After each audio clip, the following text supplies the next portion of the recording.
Bienvenidos, soy Tino Palomino, esto es Entrevistas con Tino. El día de hoy tenemos la presencia de Miguel Rodríguez Mackey, internacionalista y analista en política internacional.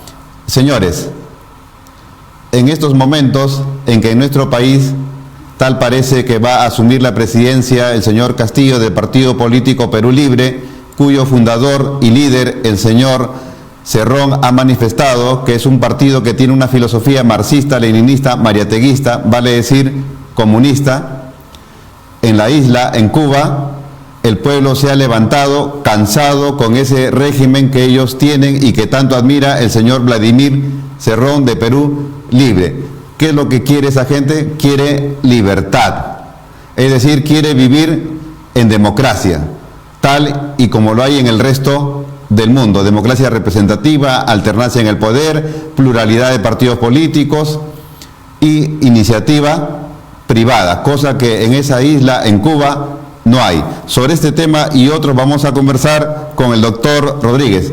Doctor Rodríguez, bienvenido al programa. Tino, muy buenas tardes. Muchas gracias por la invitación. Doctor, para que el televidente entienda un poco lo que viene aconteciendo en Cuba, queremos retrotraernos un poco, no tanto, un poco, para que la gente entienda.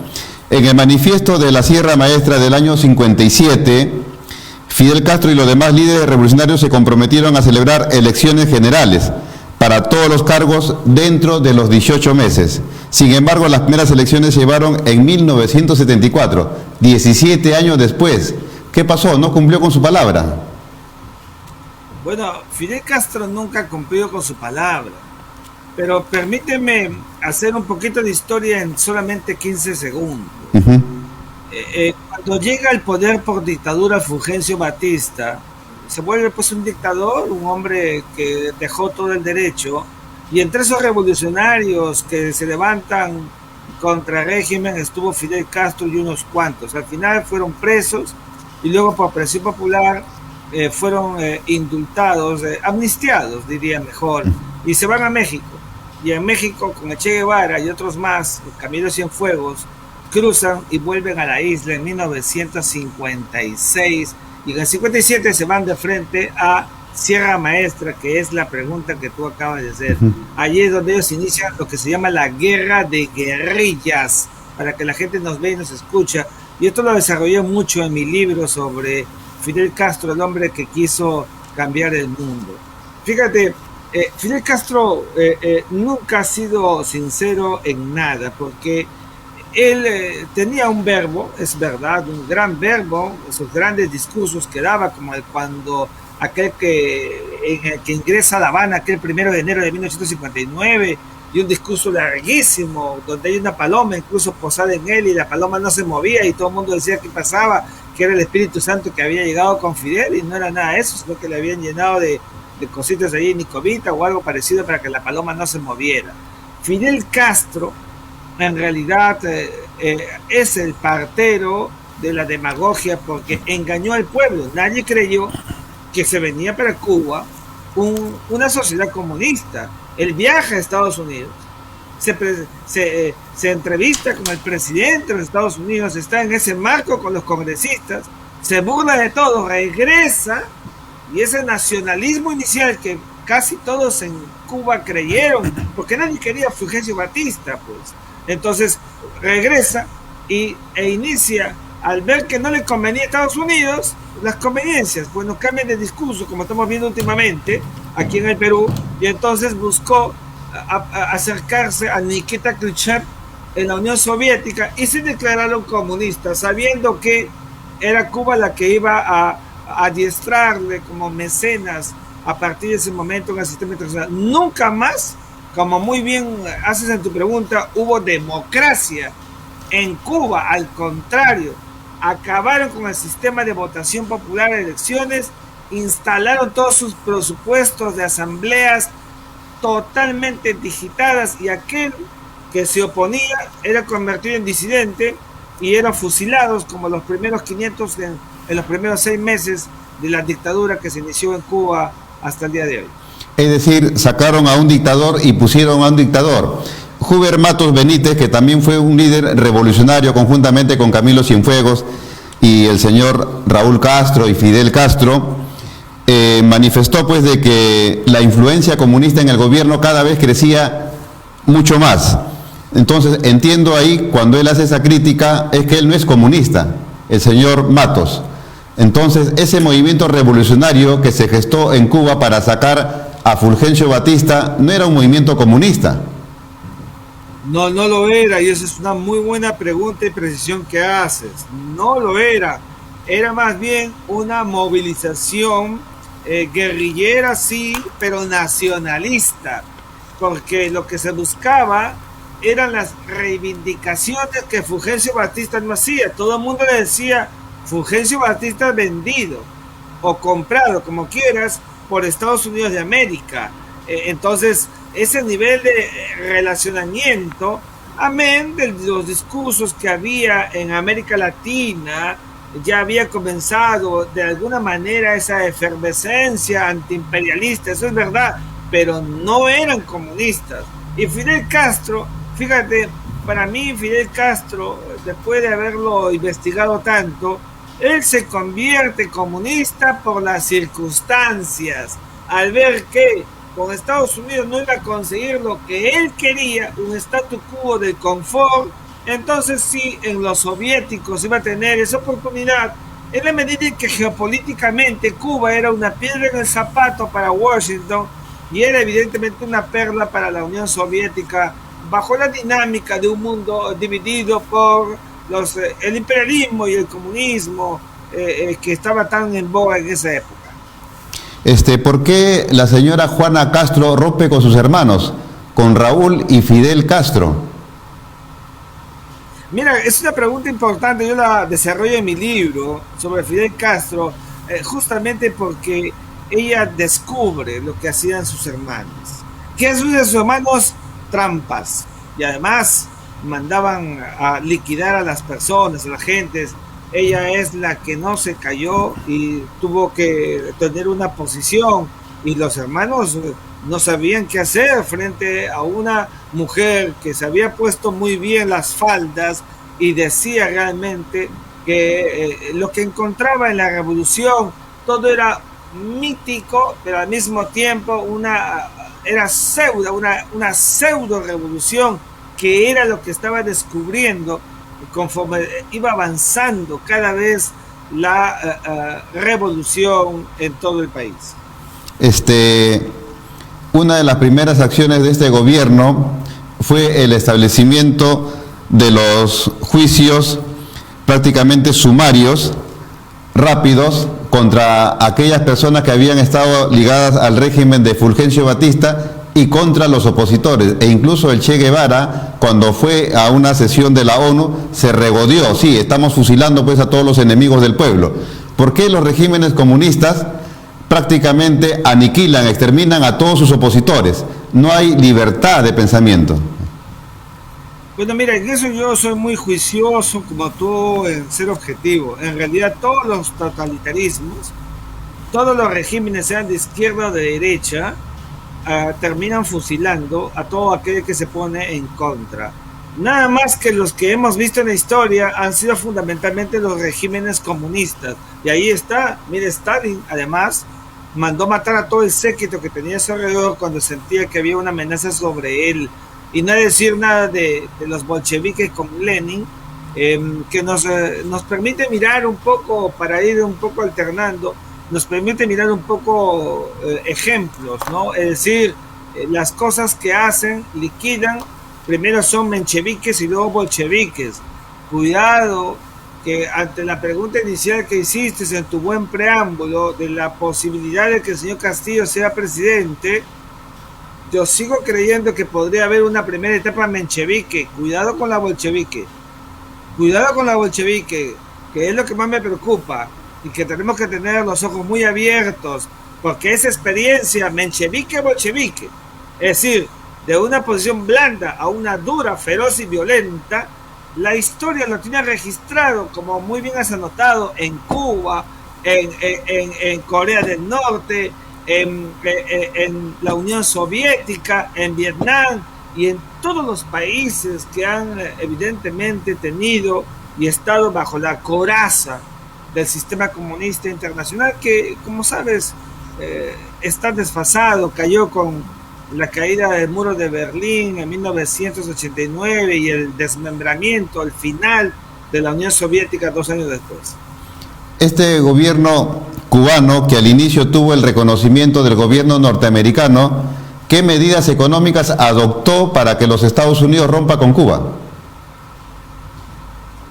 Yo creo que lo que hizo evidentemente fue mirar a Fidel Castro, mirar a Nikita Khrushchev, establecer la alianza que luego se traduciría en que el hecho de que trajeran los misiles soviéticos, llegaron los misiles soviéticos hasta la isla.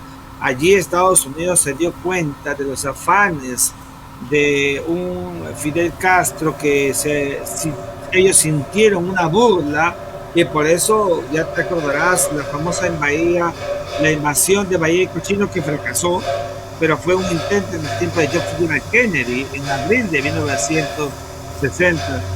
Entonces, todo este proceso que ha habido nos denota, nos revela un gobierno dictatorial, un régimen dictatorial que todo lo que hacía era exactamente contrario a lo que había pregonado. ¿Y la caída de la Unión Soviética qué repercusiones tuvo en Cuba?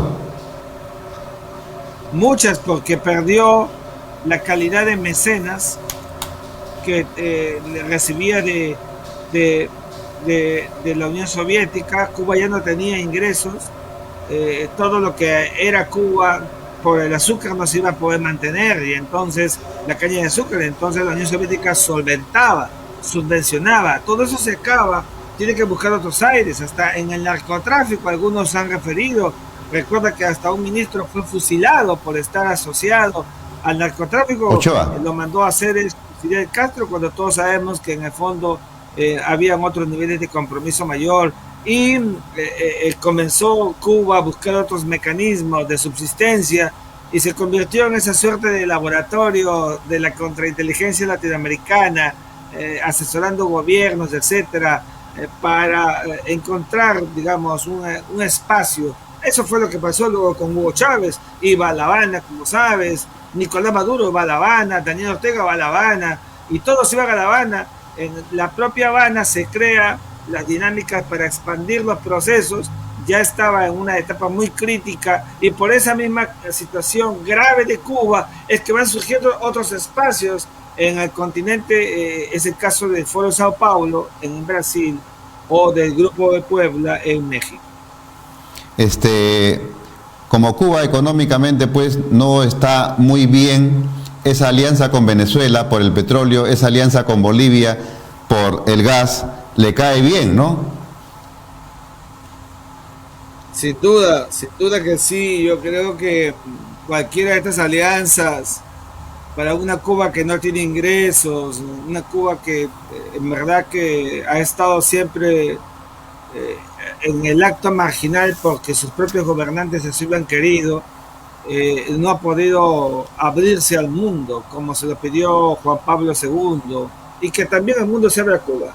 El mundo ha querido abrirse a Cuba, pero Cuba no ha querido abrirse al mundo, y ahí está la consecuencia que teniendo durante esta semana. Y la creación del ALBA, ¿cuál ha sido la finalidad? ¿Cuál ha sido el objetivo? El formar a la política exterior marxista-leninista de la izquierda progresista latinoamericana, formar un frente. Tenían que hacerlo, querían hacerlo, era una necesidad. Los bloques comunistas se habían acabado, Tino. Todos los mecanismos de la izquierda estaban en el suelo, tuvieron que reinventarse, y ahí está ese proceso al cual has aludido, donde lo lideró en la última etapa, como sabes, Hugo Chávez. Uh-huh. ¿Por qué se ha levantado el pueblo cubano? Bueno, fíjate, yo creo que el pueblo cubano ha sido excitado por la pandemia. La pandemia los ha empujado a la calle, pero lo hacen porque están hartos de no encontrar el verdadero derrotero que necesitan para salir adelante como un verdadero pueblo civilizado, democrático. Bueno, el gobierno cubano es extraordinariamente represivo, virulentamente represivo, no tiene otra alternativa. En realidad ha sido la virulencia de siempre. Desde que llegaron al poder, la única manera de controlar el aparato del Estado ha sido a través del encarcelamiento, los calabozos, los amedrantamientos de la gente. Ese ha sido el régimen cubano, sin apoyo del pueblo el día de hoy, donde el 85% son jóvenes. Hazme el favor, nadie quiere a esa dictadura que lo único que ha hecho es frustrar el destino de muchos cubanos. Sí, y ellos nos quieren hacer creer que estos están financiados por los Estados Unidos. Doctor, ya para ir terminando la entrevista, en un eventual gobierno del señor Pedro Castillo, ¿la política exterior de nuestro país va a cambiar? ¿Vamos a salir del grupo del Pacífico, donde estamos con Chile y con México? Bueno, mira, la verdad que quisiera pensar todo lo contrario por el bien del Perú. El Perú no puede salir de nada, el Perú tiene que acercarse a todo. Yo creo que el señor Castillo tiene que, si acaso es proclamado presidente, mirar que nada puede hacerse a contracorriente, que mire el espejo cubano, que prefirieron la política del cangrejo. Eso no puede ser el gobierno del Perú. Sería nefasto para nuestro desarrollo nacional y, por supuesto, internacional. Doctor Rodríguez, le agradecemos su participación en el programa y será pues hasta otra oportunidad. Muchas gracias. Muy amable. Buenas tardes. Gracias. Gracias. Señores, hemos tenido la presencia de Miguel Ángel Rodríguez Mackey, abogado internacionalista, con quien hemos analizado la situación que se viene dando en el hermano país de Cuba, donde cubanos se han levantado de manera masiva y el gobierno ha tratado de desprestigiar este movimiento, señalando que a través de las redes sociales se han podido comunicar y que todo esto se están financiado por los Estados Unidos, cuando sabemos que esto no es así. Ellos prácticamente se han levantado, uno, por libertades. En ese país, señores, no hay alternancia en el poder. En ese país no hay pluralidad de partidos políticos. En ese país no hay democracia representativa. En ese país no hay iniciativa privada. Y aparte, en ese país hay una terrible crisis económica, la cual con esta pandemia del coronavirus se ha acentuado mucho más. Y entonces la gente ya no da para más y se ha levantado. Y acá en nuestro país, la izquierda, y sobre todo el señor Pedro Castillo, que en todas sus intervenciones dice pueblo, pueblo, pueblo, pueblo, no hay ninguna reunión a la que no concurra y no diga la palabra pueblo. No ha habido ni un respaldo al pueblo boliviano, y más bien hay a favor del gobierno cubano, y culpan de todos los males de lo que viene ocurriendo en Cuba, no al gobierno cubano, sino a los norteamericanos. ¿Qué dicen ellos? Que ellos han bloqueado a Cuba. Y eso no es cierto. Lo que existe en Cuba es un embargo económico. ¿Y en qué consiste ese embargo económico? Que las empresas norteamericanas no pueden tener relaciones económicas con el gobierno cubano, pero sí se permite el comercio en lo que es medicina y lo que es alimentos. En cambio, un bloqueo económico, que es lo que siempre dice la izquierda en nuestro país, es cuando un país no puede tener relaciones económicas con ningún país del mundo entero, y eso no hay en Cuba. Cuba puede comerciar con Rusia, Cuba puede comerciar con China, Cuba puede comerciar con nosotros. Entonces no hay un bloqueo económico, lo que hay es un embargo económico. Señores, esperemos pues que el régimen cubano entre en razón, permita libertades en ese país, que haga elecciones, que existan más partidos, no solamente el Partido Comunista Cubano, que es el único partido que existe pues ahí, que permita también la libertad de prensa, porque en ese país no hay libertad de prensa. La única libertad de prensa es la que se ejerce a través del Estado. En el sector privado no puede haber ningún tipo de medios de comunicación, es decir, la información está restringida. Solamente se puede acceder a la información que brinda el Estado. En cambio, en nuestro país, señores, acá tenemos prensa en manos privadas y también en manos del Estado. Por ahí está, pues, por ejemplo, Radio Televisión Nacional, tenemos El Peruano. Y los medios de comunicación privados, hay de izquierda, hay de derecha, hay de diversas tendencias. Eso porque estamos viviendo en democracia y es lo que no debemos de permitir que se nos arrebate a los peruanos. Señores, muchas veces las personas no valoran lo que tienen. Tenemos democracia representativa, tenemos alternancia en el poder, tenemos pluralidad de partidos políticos, tenemos iniciativa privada. Defendamos esas libertades, señores. Esas libertades nos han costado. En el régimen velasquista no las tuvimos. Ahora las tenemos. Y esperemos que eso no se pierda. Señores, eso ha sido todo por hoy. Nos vemos el día de mañana en el mismo horario. Muchas gracias.